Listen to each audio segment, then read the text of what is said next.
Se tem uma coisa que Deus gosta, é de cumprir a palavra dele. E não tem uma palavra de Deus que vai ser deixada de cumprir.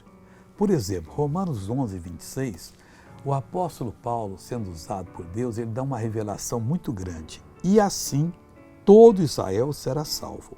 Segura essa palavra. Todo Israel será salvo. Mas missionário, aqueles judeus lá do Oriente Médio, do mundo, não querem saber do Evangelho, mas vão saber. Eles têm como um véu na cabeça deles, porque Moisés usou o véu quando desceu do encontro com Deus, que o povo não podia olhar para Moisés, e aquele véu ainda está até hoje, mas um dia Deus vai tirar. Eles vão acordar, eles vão pegar o Evangelho com mais fome do que nós temos e vão ser uma bênção para a humanidade. Como está escrito, de Sião virá o libertador. Virá é de Sião mesmo, já veio e é de Sião, lá no Monte Sião. E desviará de Jacó as impiedades. Vai desviar tudo, eles vão ser uma bênção.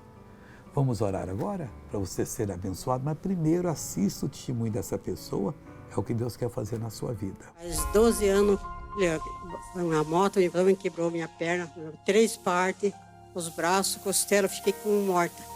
E já fiz 8 cirurgias e nada poder melhorar. Cada abatido de uma moto. Uma moto. Como é que a sua esposa andava pendurada em você? Imita direitinho como é que era. Andava assim. Era assim?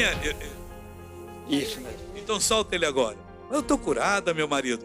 Mas vou tomar conta de mim? Vou tomar conta. Então vai para casa sozinha. Olha que coisa bonita. Ei, Jesus, o Senhor é muito lindo. Oremos agora, querido Pai. Eu preciso, ó Deus, pedir uma coisa.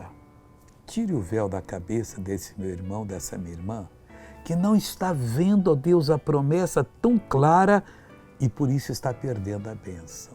Deus, cria algo novo nela para que ela seja uma bênção. Eu repreendo todo mal, eu reprovo em nome de Jesus. E você levanta as mãos e diz, obrigado, Jesus. E amém.